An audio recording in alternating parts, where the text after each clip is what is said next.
It is a good day for volleyball dahil pinilahan na po tayo ng tao dito sa PVL Flying V Center sa lungsod ng San Juan.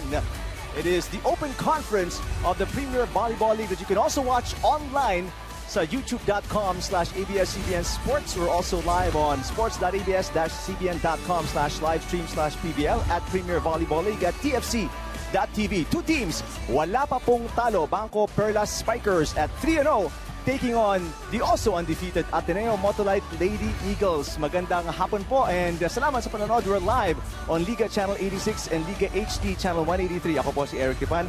Kasama si Ann Remulla Kanda at ang ating panel at large, si Judy Sarrell. Ladies, it's great to be here. Very exciting. Ang dami ng tao sa labas. And first question, very challenging matchup for both teams. Parehong walang talo. So something has to give when they match up today.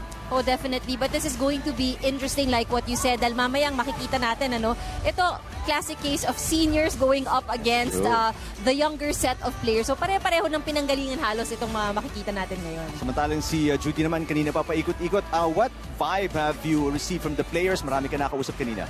Nako, Eric and Ann, both teams na bisita ko kanina at talagang grabe yung energy nila. Parang hindi sila naglaro kahapon. So, we're excited. They're excited. I hope you guys are excited. Simulan na natin to. Tara, game!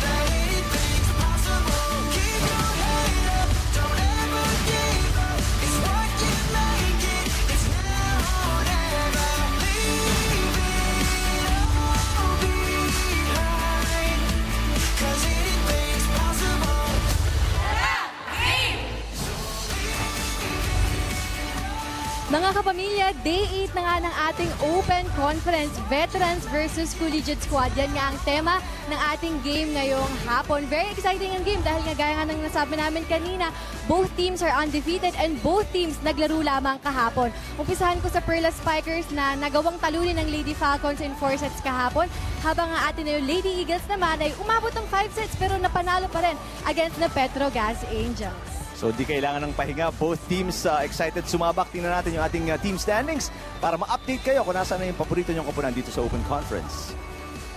Ang maganda dito, Eric, it's very interesting ang makikita natin pag tinignan natin yung team standings. It's still early at pinag-uusapan natin to palagi. Marami pang chances itong mga teams na to really get the wins, pile up, and go up the ranking. Ang two teams na maglalaban ngayon, tulad nga ng binanggit ni Judy kanina, parehong undefeated, but of course, the Lady Eagles looking to add another win. Maganda yung kanilang naipakita kahapon. Very resilient team, humaba ng 5 sets yung nilaro nila, pero nanaig pa rin ang Lady Eagles. But today, it's gonna be a different story because they're going up against a more experienced Perlas Spikers squad. At yun nga, sila ang top 2, kaya naman ang daming tao rin ngayon na nag-aabang para sa larong ito. Well, para sa mga nanonood sa TV or online, you can get in touch with us. Judy Sarrell has the social media outlets para makapag-tweet kayo or magpadala ng message sa amin.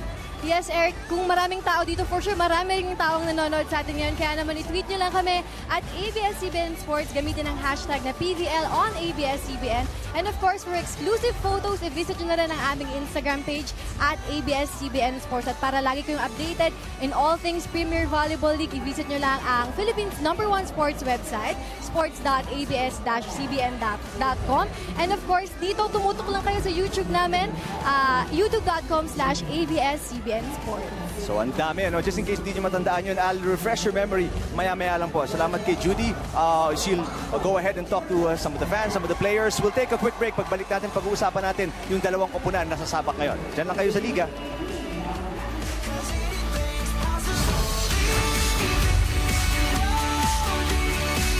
Magandang hapon po ulit. Welcome back sa ating coverage on Liga. Ito po ang Open Conference ng Premier Volleyball League. Ateneo-Motolite Lady Eagles nasa kanan at nasa kaliwa po ang kanilang mga ate, ika nga, yung mga veterans. Sinabi mo kanina, ang BanKo-Perlas Spikers. Magandang hapon po ulit sa inyo lahat. Eric Lipan kasama si Anne Remulla Kanda. And let's talk about the last game ng Ateneo. And this team yesterday, 5-setter. What a tough game for them. They came in yesterday 1-0, and then ang kalaban nila isang matinding team in Petrogas Angels, pero yesterday they showed grit. Petrogas was 2-1 ahead after the third set, but they found a way to come back and implemented a solid game plan against the veterans din kalaban nila yesterday. Oh, that's right. But yun nga, sinabi natin kanina, this is a good sign, good showing of character for the Lady Eagles dahil nakita naman natin, even if they had to catch up at the latter part of the match, talagang kinapitan nila ang larong ito. Well, yesterday, one of the yung kumbaga pinakita nilang pinamalas silang galing is sa depensa, and one of the key players in that defensive scheme ng Ateneo is with us right now, Maddie Madayag. Welcome to the show, Maddie. Now, matanong kita, yesterday the game plan was blocking. Sinabi sa amin ni Kat Tolentino when we spoke to her against Petrogas. What's the game plan today against BanKo-Perlas?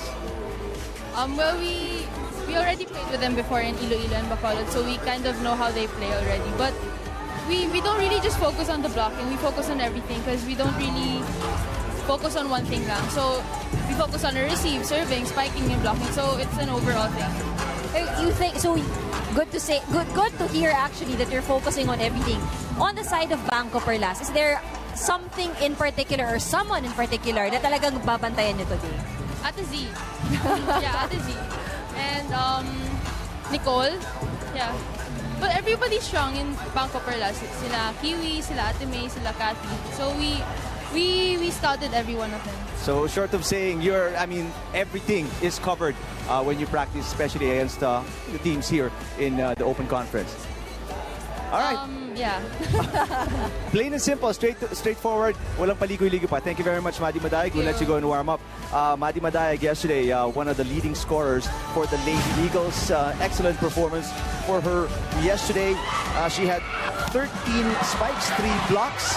Yung 3 blocks na yun, may points yun, but she was very active defensively. I mean, in terms of deflecting and intimidating attackers, she was there the entire 5 sets talaga. She was always very active at the net. And that's the most important thing. No? Sometimes, yun yung hindi natin nakikita. We always just look at, what points a player has actually scored. But within the game, pag makikita mong maraming saves yan, maraming nabubuhay na bola, nakakahabol, nakakatulong sa mga teammates niya, yun yung malaking bagay dito. And I think it's her experience and her leadership also na nakakatulong para sa Lady Eagles. Well, you saw the numbers ni Maddie Madayag. Again, one of just 3 players in double digits for the Lady Eagles yesterday in the 5-set win kontra sa Angels. We'll take a quick break. Pag-usapan natin ang BanKo-Perlas when we come back.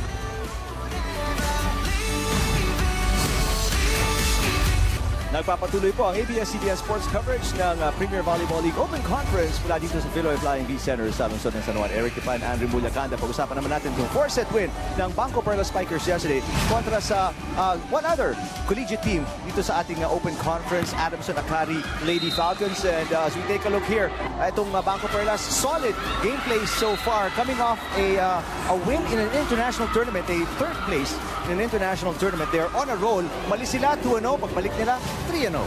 Tama ka dyan.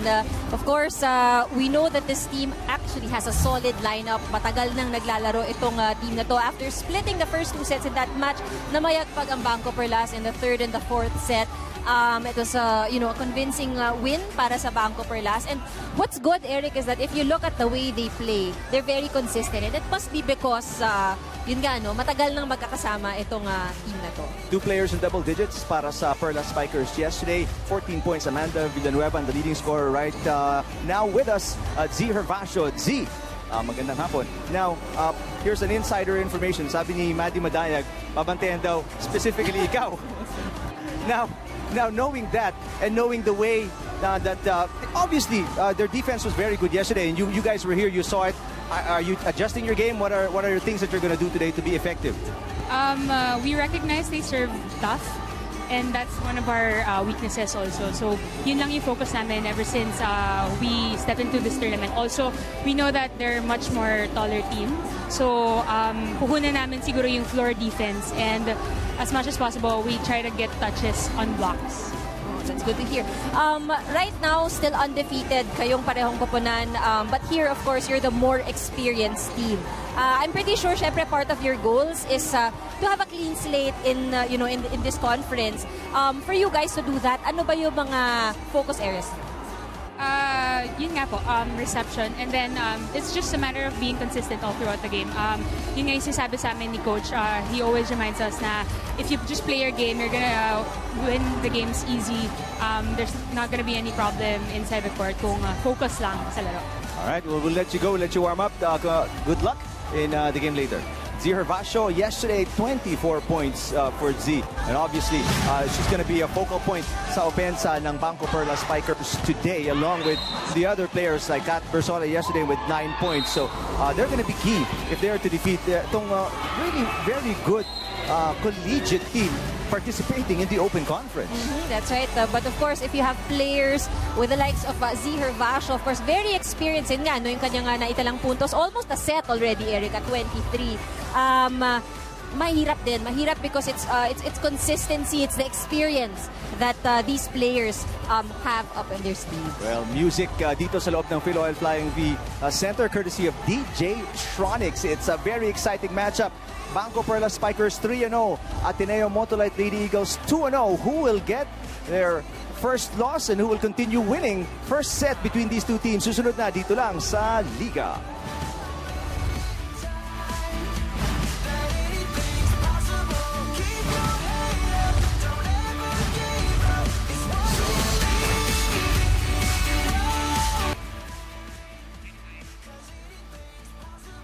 Presenting our national officials for this match. First referee, Mr. Bob Malena. Second referee, Mr. Erlindo Eusebio.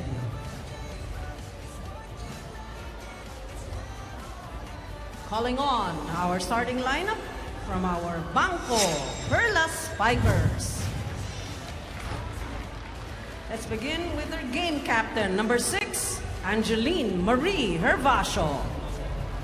At number 2, Catherine Adriel Bersola.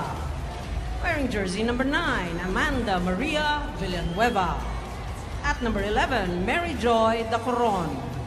Number 12 is Jaminea Ferrer. And number 19, Nicole Ann Tiamzon. Libero, number 7, Maria Giselle Jessica Tan. Head coach, Mr. Ariel Dong de la Cruz. Calling on our Lady Eagles of Ateneo-Motolite. Team captain is number 14, Bea de Leon. At number 3, Maria Dina Isabella Wong. Wearing jersey number 5, Vanessa Gandler. At number 7, Madeleine Irenea Madaya. Number 10 is Katrina May Tolentino. And number 18, Cassandra May Equiliana. Libero number 1, Danielle Therese Ravena. Head coach, Mr. Oliver Almado. This is match number 15, preliminary round. Babalik po tayo dito sa Philoil Flying V Center for our matchup between two undefeated teams, Open Conference. Walang pagbabago sa lineup ni Coach Dong de la Cruz. It's the same starting 6 that has won him 3 straight games, and including a 3rd place in an international tournament in Vietnam. And para naman kay Coach Coach Oliver Almadro, ito din yung same 6 that starts for him in the last 2 wins here in the Open Conference. Like what we said, Eric, today, the match at hand, it's gonna be interesting. This is like the older sisters going up against their younger sisters. Obviously, both teams have done their homework, right, have scouted, kung sino ba ang dapat nilang pantayan, ano ba ang paboritong hits ng kanilang makakalaban. Well, now that you mentioned it, Anna, I mean, a lot of these players from BanKo-Perlas, as you see Bea De Leon with an attack error. Marami dito galing Ateneo, no? Jem Ferrer, you've got Z. Hervasio, si Ella De Jesus, Amy Ahumiro, May De Jima. How does, obviously yung familiarity, how will it affect yung laro of both teams? Well, I think, this younger Ateneo squad, let's call them younger as compared to BanKo-Perlas. Itong mga bago really hungry and they have something to prove today. BanKo-Perlas, on the other hand, obviously has more experience given that they're composed of, not just former Ateneo players but also UP players. Iba-iba Meron taga Lady Falcon. So talagang maganda yung mix. That's right. Mga standouts to mga to. Standouts tong mga to. And they've gelled well. We've seen how smooth their movement is already on the floor. I think ito gutom para sa Ateneo. Gutom and they have something to prove. For BanKo-Perlas, like what he said, it's just all about playing consistently. But you've got to be impressed. And I'm sure a lot of the fans very impressed sa nilalaro ng Ateneo. A collegiate team against a team composed of pro players, mga standouts nga from college, and they've had pro experience. And yet, they're competing here. Wala pa silang talo in the Open Conference. Tama ka dyan. But binanggit ni Nizi kanina, one of the advantages of Ateneo, which I think they're able to use well, at least in their recent games, yung kanilang height. That's why net defense is something that they're quite strong at. They are very tall. The combination of Gantler and right now, Gantler, Madayag, and Tolentino in front. Wala pa si Bea dyan. Hindi pa binanggit si Bea De Leon. So they're very tall front line. But you can't discount. Nandiyan si Kat Bersola, obviously. And May De Jima, di mo pasok. Amy Ahumiro, very good blocker, former Lady Eagle. And right now, Madayag giving Ateneo the lead here. And there's a block right there. Falls inside. Ito yung strength ng Ateneo from yesterday. They're picking up and continuing today.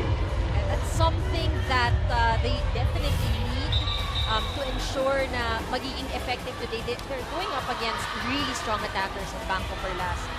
The likes of Sir Fasho, of course, may experience hindi lang sa indoor, pati sa beach volleyball. Right. So, kailangan tapatan talaga nila.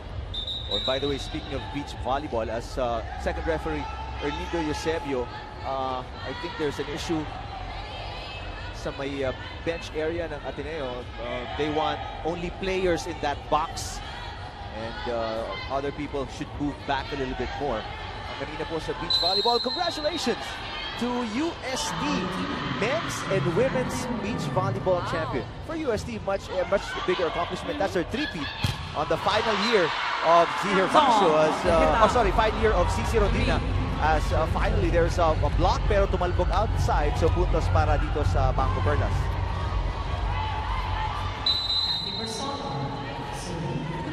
Coming off. Strong start, Eric, and ito yung pinag-uusapan natin. Talagang very aggressive.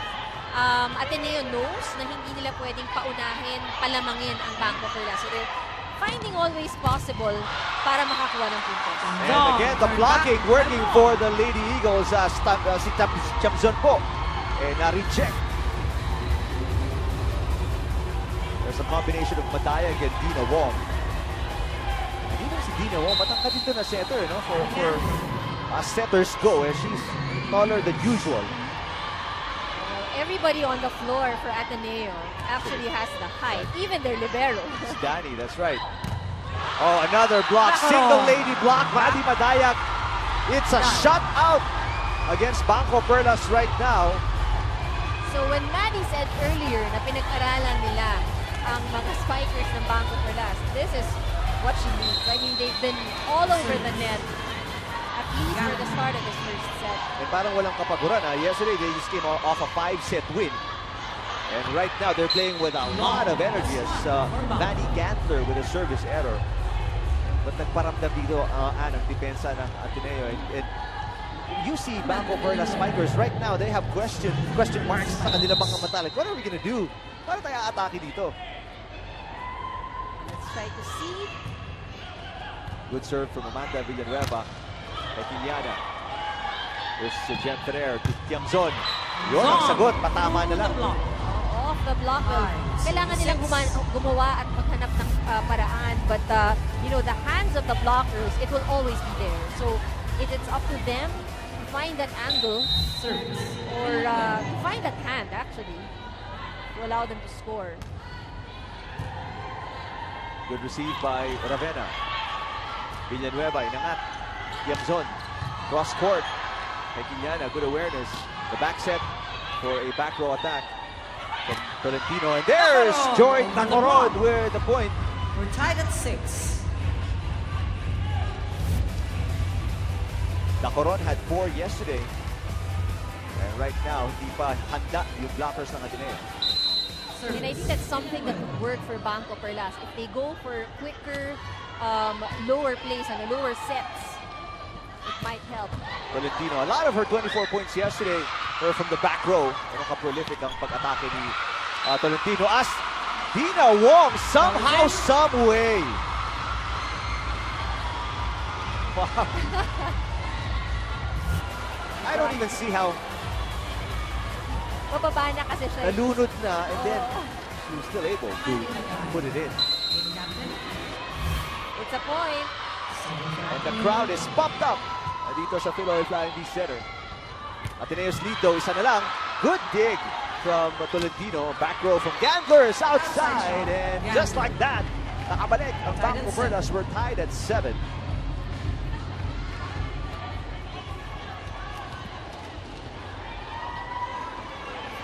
Jeremy Yamzon.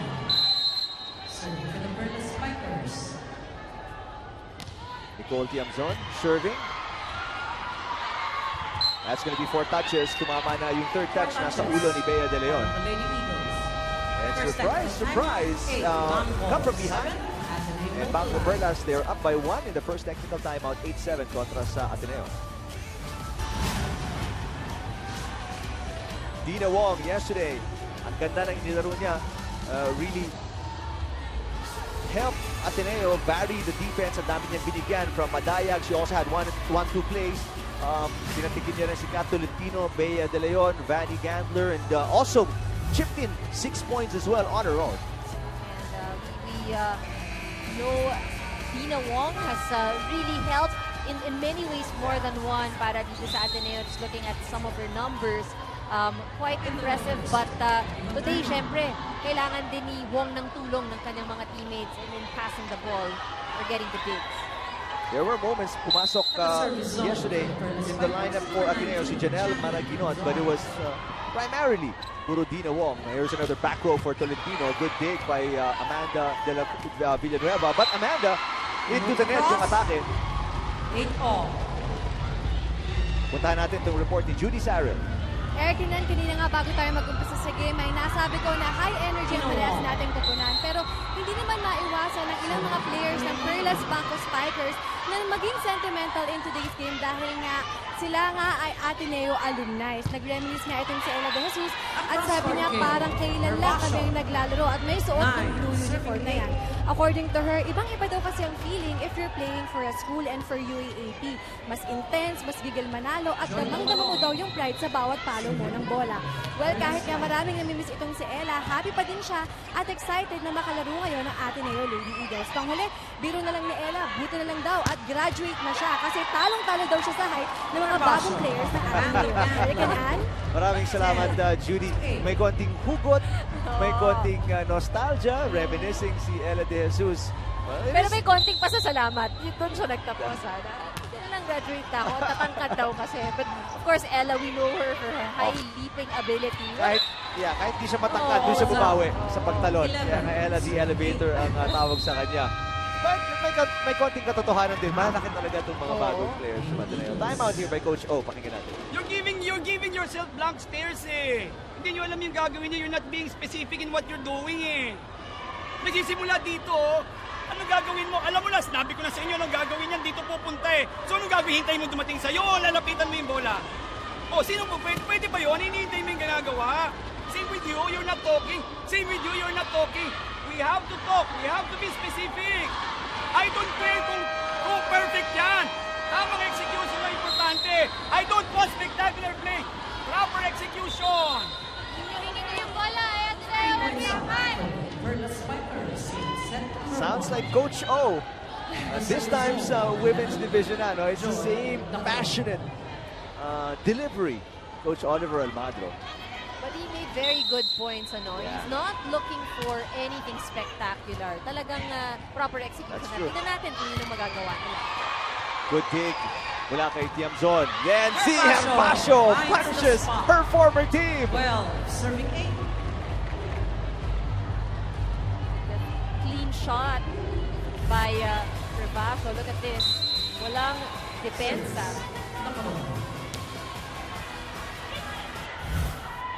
Ravenna will set it up para kay Tolentino. Off-speed na lang. And a tip by Hervasio. Inangat ni Wong. Ravenna will set it. Tequiliana block. And does it fall on the line? The block is out. No, it's outside. 9, Sabi ni first 12. referee Bob Balena.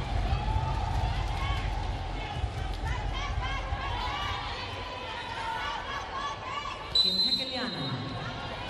Serving for Ateneo-Motolite.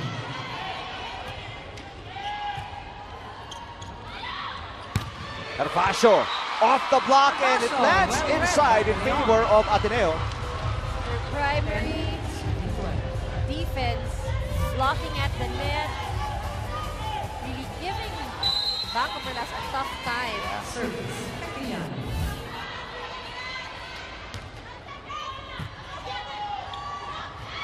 Wong inangat, Ravenna underhand set. And ang ganda nung buwelo ni Tolentino for the point. Ito yung sinasabi ni Coach Oliver. Hindi kailangan spectacular. Itaas nyo lang. And execute properly. And Tolentino gets that point in between the blockers. Service. Tequiliana.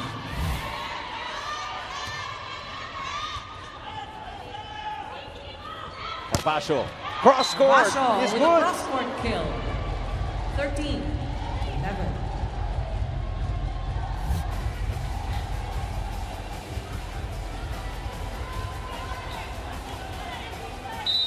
Jan Ferrer, serving for BanKo. Good receive para kay Tequiliana. De Leon block pero sumabit sa net si Villanueva. 12, 13.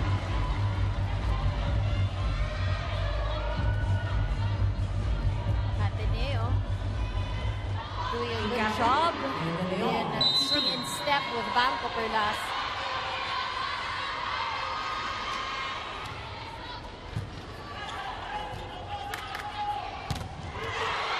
Good block but may coverage para sa Perlas Spikers. Villanueva itinawid. De Leon iaangat for Gandler. Gandler off the block. Gandang palitan na naman to. Villanueva aangat. She goes down the line and clips the line. 14, serving 12.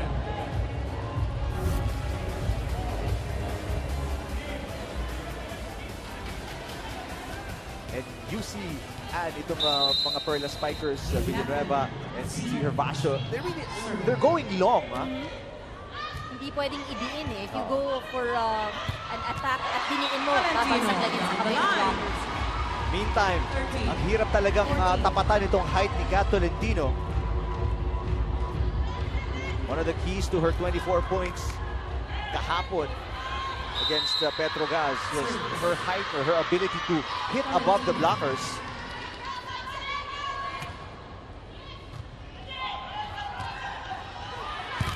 Tiamzon block! And again, blocking. And for Ateneo has been the key. Yan ang susi so far. And I expect that throughout this match, Eric, we will say that repeatedly. True.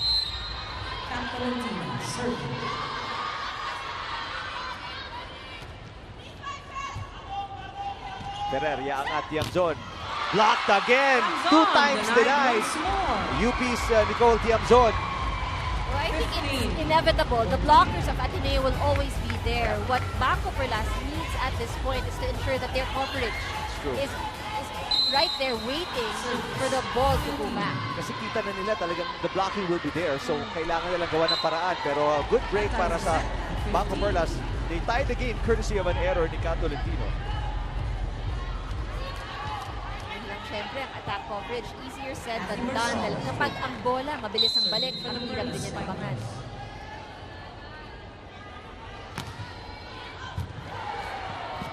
A poor first ball, so back-to-back points para sa Perlas Spikers, and they take us to our second technical timeout. Lamang sila ng isa, 16-15 kontra sa Ateneo.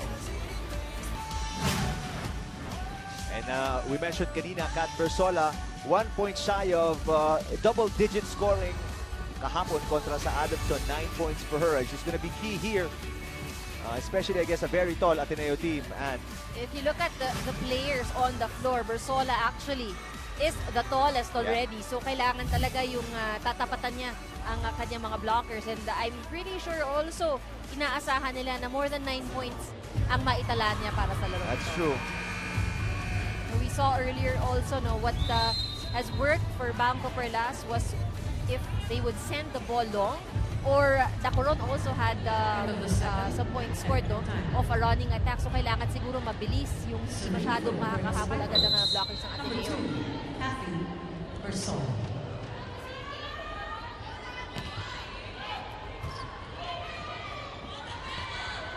Gandler going cross-court, may net violation na tawag. Joy Dacoron ang sasabit. 16 all. And ang ating YouTube viewers, currently 17,000, Coach Dong de la Cruz ng BanKo-Perlas Spikers. Vanessa Gandler. So,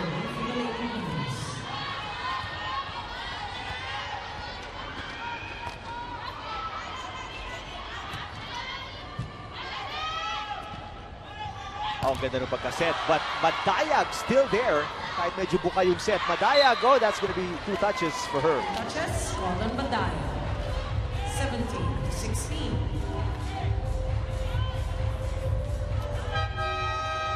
Substitution, Banko. 9 out. 17, Emnas in. 12 out, 15. Doromal. Here, Coach Dong, of course, what he wants is to ensure na meron siyang 3 attackers at all times, especially if they're going up against a very strong blocking team like Ateneo. 3 ball. Madalang mangyari yun. It's coming from Ateneo. Dacoron over-receive. And the rally continues. Tiamzon blocked again. Good coverage this time by Giselle Tan. Ziher Basho mula sa back row. Tolentino. Tan again. Emnasia angat. Roma Doromal is in the game. Oh, and Ravenna, the approach and yung kamay niya, not in sync. Doromal with a little bit help from the net there, the name of the net. Service, Emnas.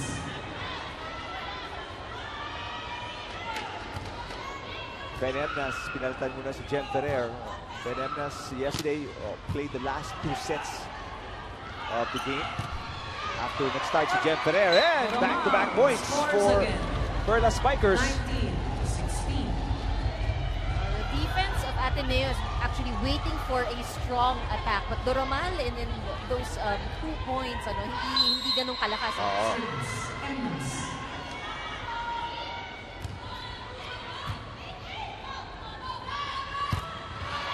Madaya off the block. 17-19.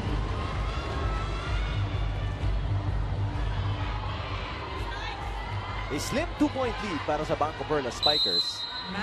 So far, been a pretty exciting first set. Received, Doromal is not good. BanKo-Perlas, parang ngayon sila yung naghahanap ng paraan. Paano sila makakalamang ng malaki? Time out ni Coach Dong dito. Pakinggan natin ang BanKo-Perlas. Expect na sa inyo pupunta ang bola. Hindi pwedeng nakakain lang kayo tapos nandiyan yung bola. Walang mangyayari dyan. Hindi kayo makakasip ng maayos, okay? Laging ready doon. Matakbuhin mo doon. Tatlo sa dami, okay? Pag sinigyan ka rin tatlo, left, right. Huwag kang papalo ng diretsyo. Malalaki blocker nila, okay? BanKo-Perlas!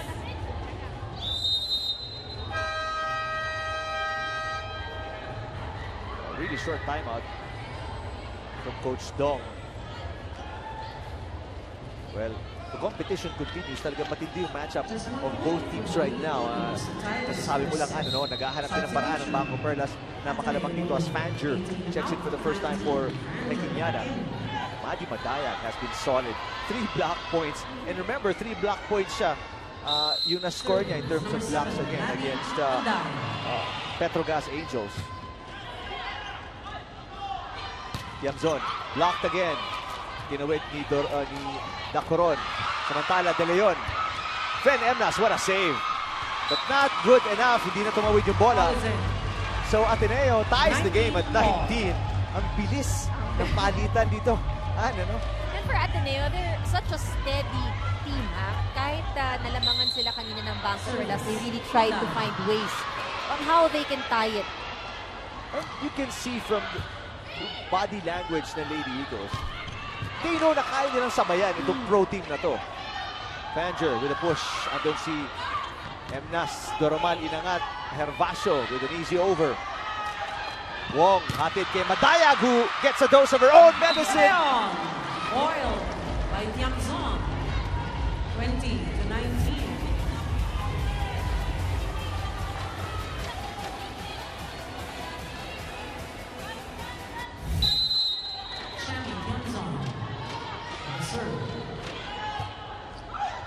Wong, 1-2 play.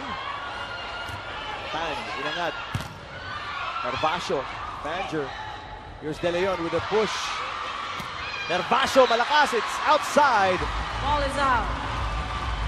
We're tied at 20. She had the right thing in mind dahil hindi pa nakahanda yung depensa ng Lady Eagles, but it was just too strong, lacked wrist action.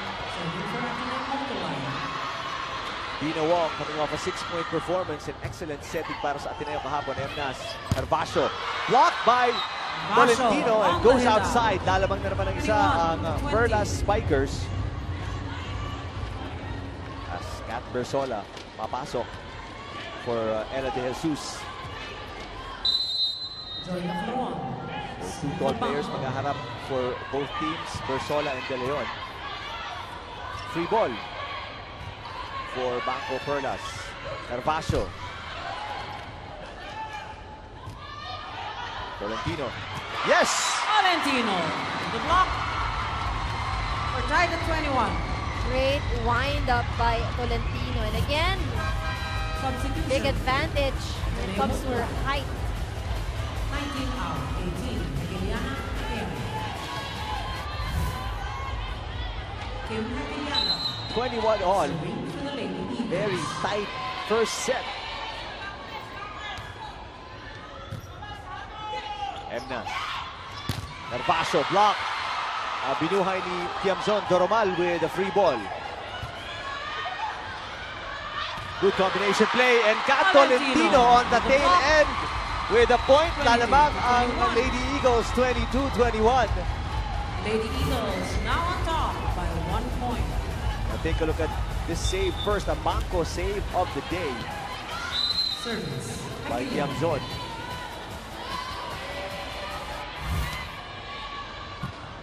De Jesus, Emnas, Doromal, blocked again. Doromal, lulusot this time, and Doromal into the block. there's a check ball. Tumama ba sa antena? Seemed like it, but alam mo, even if that point is going to BanKo-Perlas, the hustle of these the Lady Eagles did hit. 15 out. 12. Talagang sinasabayan. Of course, we're not taking away anything from BanKo-Perlas. They're the more seasoned team here. It's just that these, the younger girls, itong ating collegiate players, the Lady Eagles, talagang sinasabayan sila. And De Leon will score. Ang bilis makabawi ng Lady Eagles dito, no? I mean, in just the blink of an eye, you give them a free ball and they will take advantage. 23. Team business today. Team captain, Bea De Leon. Bea De Leon has been also a big factor kasama ni Madayag, ni Kat Tolentino in this first set. Jem Ferrer is in the game along with Amanda Villanueva. Oh, another block. Vasho, It's a block party for Ateneo.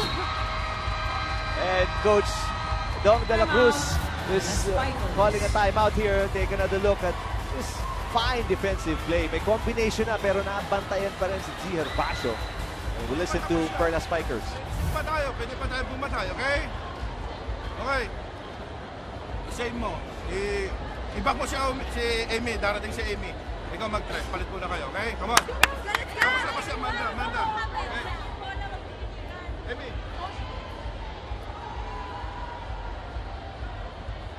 And take a look at the fans of Ateneo-Motolite Lady Eagles. Substitution. Banko, 2 out. 16, Ahomir in.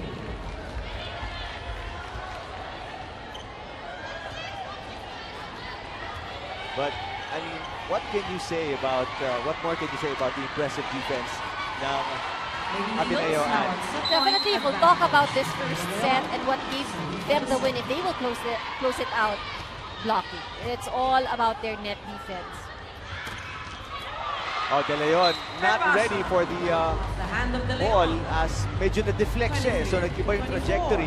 And ito yung hinihingi ni Coach Dong. Sabi niya, isang receive, umatake tayo, hindi pa tapos yan. And one set point saved by Perlas Spikers. Pero delikado dito, Ateneo will be attacking here. And as good as their defense has been, ang ganda din ng opensa nila. Everything on point, actually, for the Lady Eagles. Tama nga yung sinabi ni Madayag eh. Lahat pinagpa-practice na namin, walang specific, hindi kami nagko-concentrate on one thing. But as it should be, because in volleyball, lahat yan eh, gagawin mo sa isang rally. There's a push by Tolentino. Buhay pa ang aksyon. Tiamzon, after being denied for so many times kanina, babawi si Nicole and will tie the game. 2-set point save, 24 all. Ito yung sinasabi ng mga seasoned players, ano? Hindi kami basta-bastang magpapatalo. They remain composed. Hindi nadadaan sa laki. Oo, hindi nadadaan sa laki at hindi sila nai-intimidate. It's okay. Okay, but kapag walang quick at malayo sa net, wala yun, ha? Okay, now again, be confident in everything you do. It is our small step to winning. Be confident. Okay, now, again, malakas sa rotation natin. Madi, you really have to move. Call Madi. Kahit ano mangyari, tawag mo siya. Diskarte. Kung kaya, tuloy. Basta importante, you trust each other. Now, Madi, Kat, at saka Bani, be ready. Hit hard, go over kami. Okay? Confidence, ha? Confidence. Jess Montemayor, president of Motolite, a big supporter of the Lady Eagles, as you can see from their jerseys. Pero the big story right now, BanKo-Perlas Spikers saving 2 set points. That's why we're at 24 all. Ziher Basho playing her usual big game. Madayag with an attack error. Sabi niya, mababa. Banko, the set was really too low for her. And what about BanKo-Perlas? Down 2 set points, and now they're at set point. But they remained composed throughout, despite the fact that they were down. And I guess it's you know, these girls' way of saying, as I say that, kaya kami veterano, but tao lang daw. Coach Dong de la Cruz nakatayo na. By the way, BanKo-Perlas beating Indonesia for third place in the international tournament they participated in just last week. Mantala, 25 all. Nervasio, good receive. Ferrer, underhand set. Tiamzon, block. Ferrer goes to Villanueva. Check ball! Off the hand of Gandler. And that's something that will work for them. If papacheck nila, pero mataas yung bola. Villanueva went for a higher trajectory. Use their height against them, ika nga, no? There's Kiwi, Amy Ahomiro, former Lady Eagle. She's a good server. Gandler. Doon si Ahomiro, inangat. Ferrer goes to Tiamzon again. Gandler with the up. Tolentino! That will hurt for the Perlas Spikers. After being very consistent with their offense. Bumigay ng kaunti towards the end. Service error, error from Madi Madayag, error from Tolentino. That's how Ateneo lost it after being 2 set points up. They lose to BanKo-Perlas 27-25.